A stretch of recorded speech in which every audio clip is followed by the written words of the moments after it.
This is a sutra that we've been talking on, and we have finished the first 4 lines.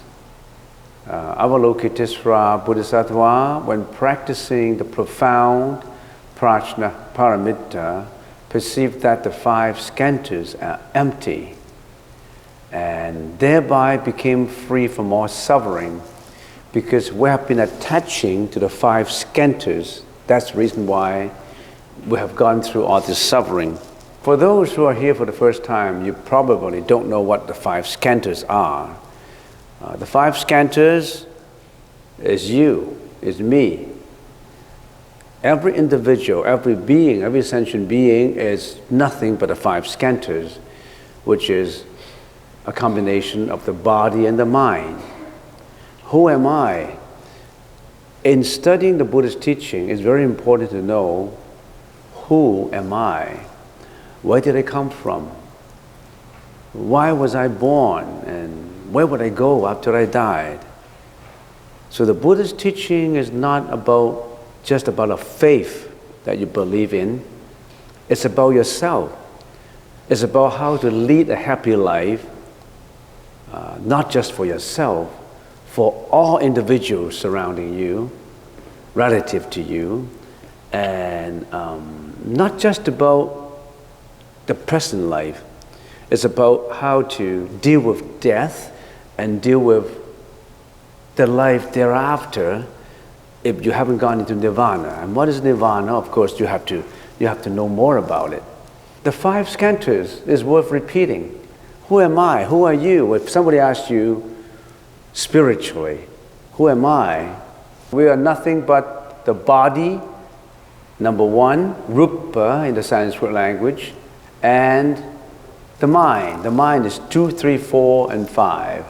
Vedana, samjna, samskara, vijnana. Don't worry about this, what seem to be some profound terminology. They are Sanskrit, and they are nothing but, in the common English language, your sensations, your feelings, your 6 sense organs, your ear, your eyes, your nose, your tongue, your body and mind in contact with the form, sound, smell, taste, touch, and objects of mind. That means your interaction with the outside world through your senses.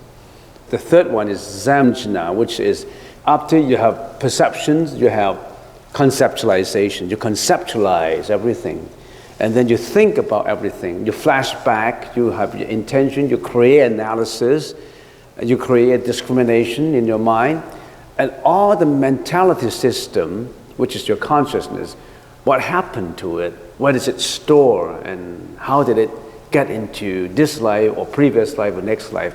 All this is about your mentality, your spirituality. A person is nothing but body and mind. We've been attaching to the body and mind. So these are the 5 skandhas, and we already have analyzed it for weeks.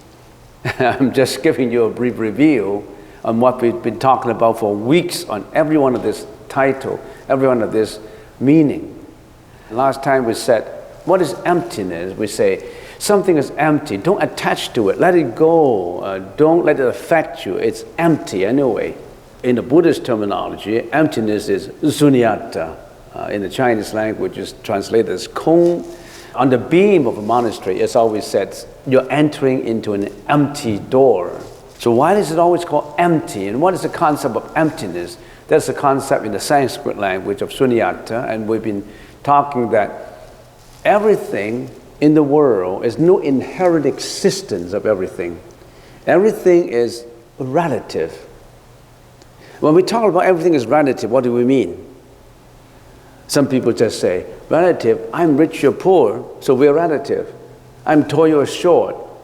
I like him, I don't like you, I hate you, I love you. That's relative. That's not the meaning, the true meaning of relative. And we're not talking about the meaning attached to scientific discovery of relativity too. We're talking about what is relative. Relative is, according to the Buddhist teaching, everything is dependent on other things. None has this inherent existence without depending on other conditions. In other words, we exist because of conditions. Without cause, there's no effect. So we sometimes talk about it in terms of causality. So we always say everything is causative. And there's almost no disagreement on this point, because how can anything come out without a reason? There must be. The fact that you're here is with a reason. Everything has a reason. Everything has a cause. And when it comes to an effect may be a cause for another effect. So the cause is the effect is the cause. And just for beginners who haven't been here for a long time, who just come for the first time, yes, that's a very high-sounding philosophy. How does it teach me? They're always talking about how does it benefit me. Always talking about me. How does it benefit me? How does it benefit me? Knowing causality. You know how does it benefit you? Just looking from the perspective on a temporal basis. If you know every effect has a cause, you must be very careful with every thought. A positive cause will breed a positive effect.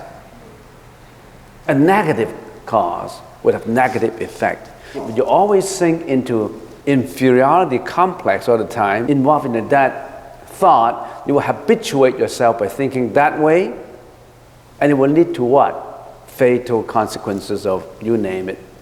So always be very mindful of your thought. If you want to be successful, you have to cultivate successful causes.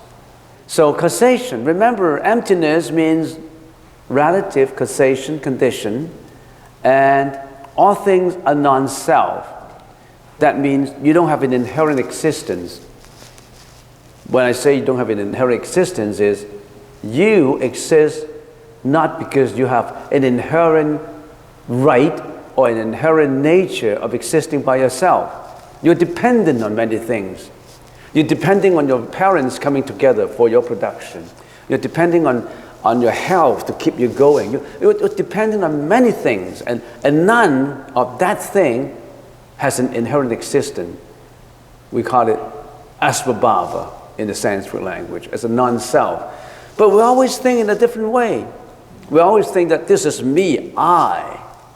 Because of this, you position yourself in the egoistic I, then you position others in a not-I way, and you bring in all this frustration and conflict and torturing yourself by always have to face this I, not I, benefit me, not benefit you.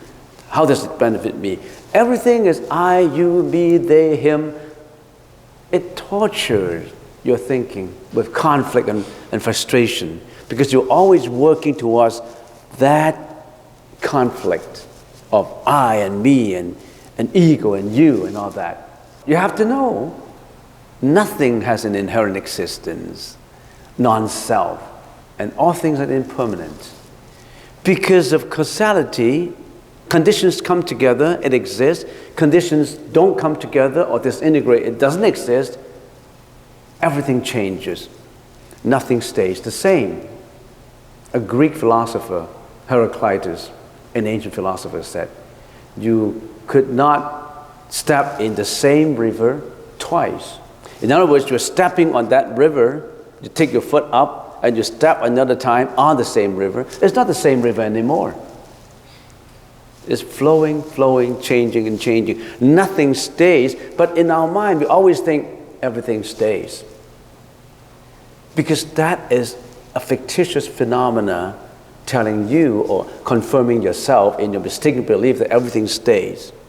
Because you believe in everything stays, it creates a lot of torturing for you, a lot of conflict for you, a lot of frustration for you.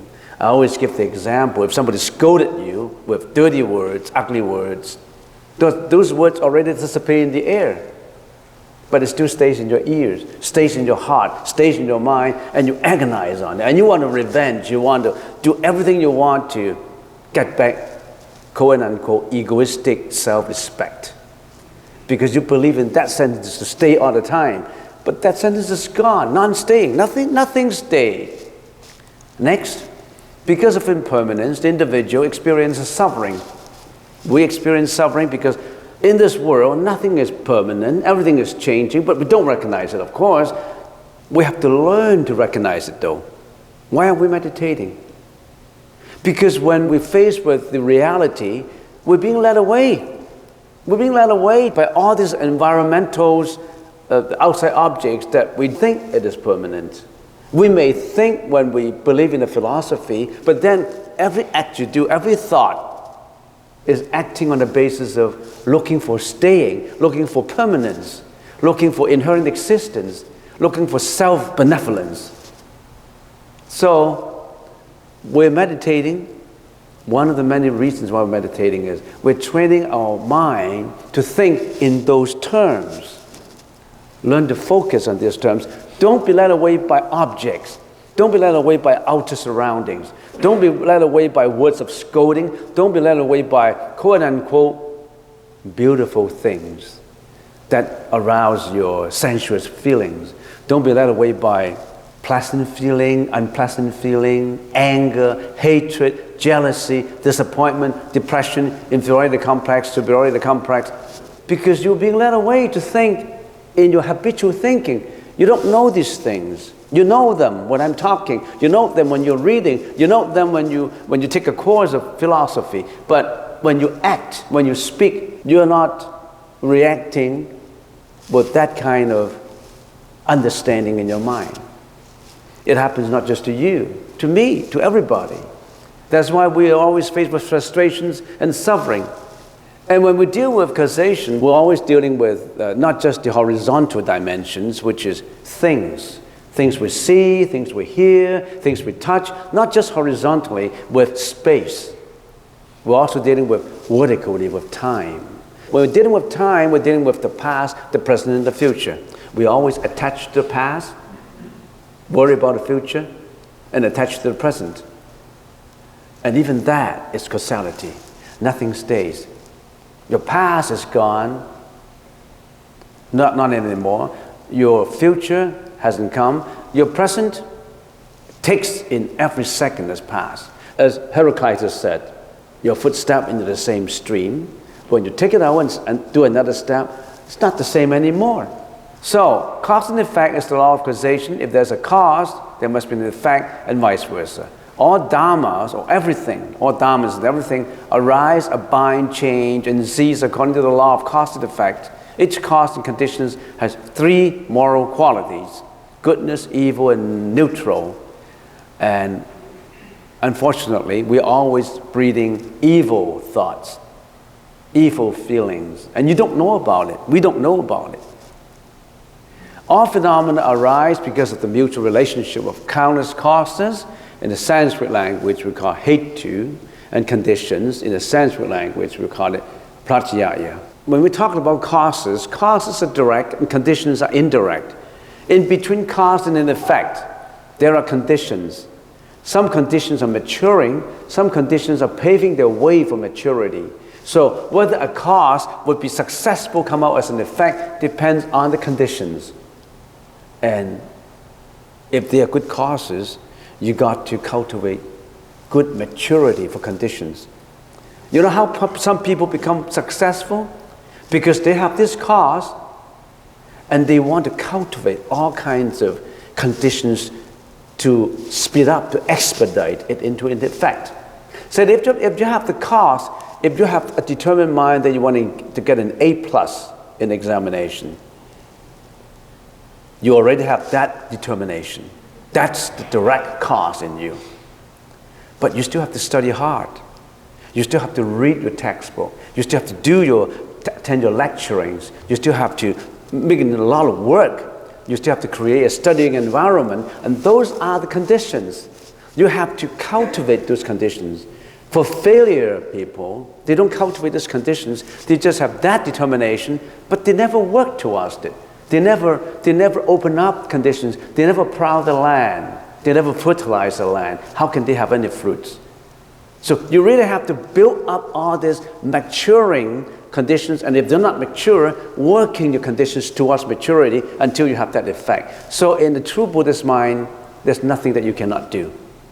Whatever the mind can conceive, the mind can do, the mind can carry out. Positive thinking, you can always improve. You can always become better and better and better. It's just you yourself give hindrances to your maturity of the conditions. Every sentient being can become the Buddha The Buddha said there are millions of Buddhas already. In the future, there will be millions of Buddhas too.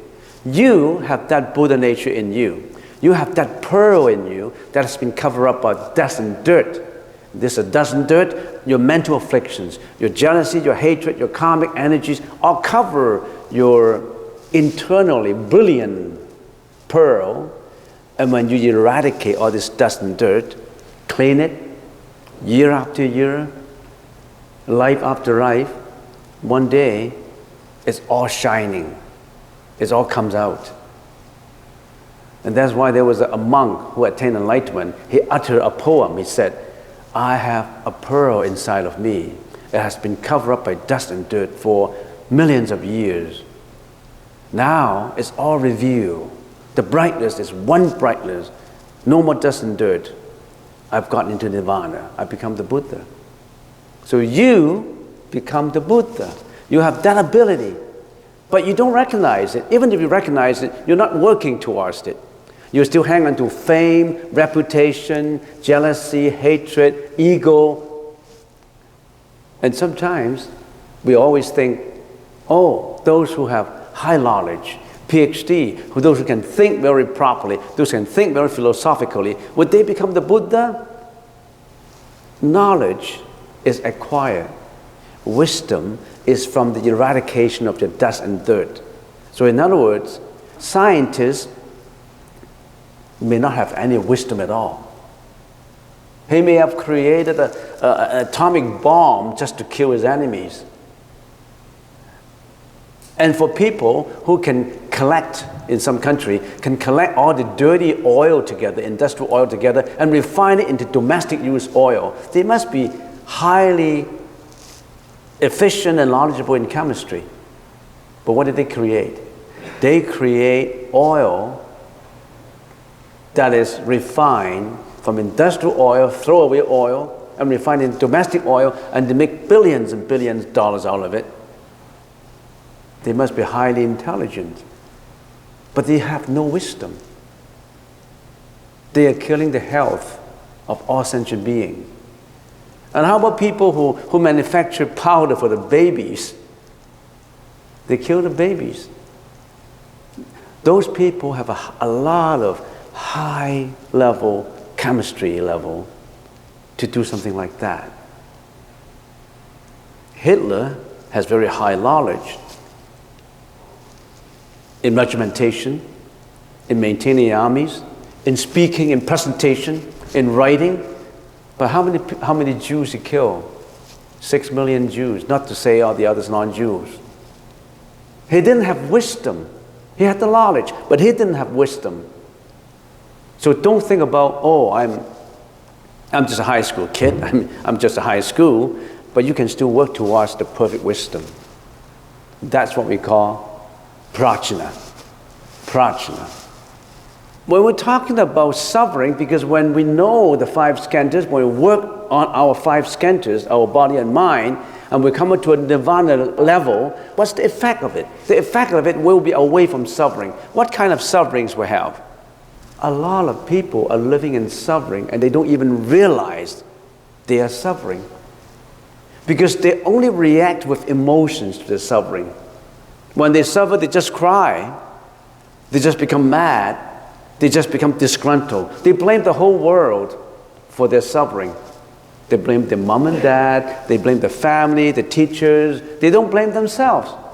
They don't realize suffering. The Buddhist philosophy, the Buddhist teaching says, the first lesson is to realize what kind of suffering sentient beings go through. And these are some macro level of analysis. In other words, there are a lot of minute sufferings that we haven't talked about. These are the broad categories of suffering. Birth is suffering. Aging is suffering. Sickness is suffering. Death is suffering. How about separated from things, persons that one loves? Your granddad, your grandparents passed away and you're grief-stricken. Separation from things and persons that you love, you cling to, you're attached to, is a kind of suffering. To live with hated ones is just the opposite. Insatiable desire, you always have unfulfilled wish in your mind. You have all the money that you want, you don't have good health, and you always want to looking for help, and you don't have it. You have health, you don't have money. You're always poor. So you always have insatiable desire that you cannot fulfill, and that's torturing yourself because you can't let go of that. Last but not least, suffering due to the 5 skandhas. This is a broad categories. You have a body, you have suffering. You have this thought that hinders you from going into enlightenment, that is suffering. We haven't even mentioned, this is just to an individual suffering internally. We haven't really mentioned other sufferings too. Suffering arising from wars, suffering arising from starvation, too many sufferings. Sometimes if you really want to be more philosophical, sit down and write for yourself a list of human sufferings. We haven't even mentioned other suffering, sufferings of the animals, and how animals suffer because of you, because of your killing, your slaughtering. All other sentient beings are suffering too. We're always talking about homicide, but how about killing animals, slaughtering animals? Killing animals for their skin, for their bones, for the leather, for hair. That's why we're involved with karmic energy that is so bad that we will go through all kinds of natural disasters, sufferings.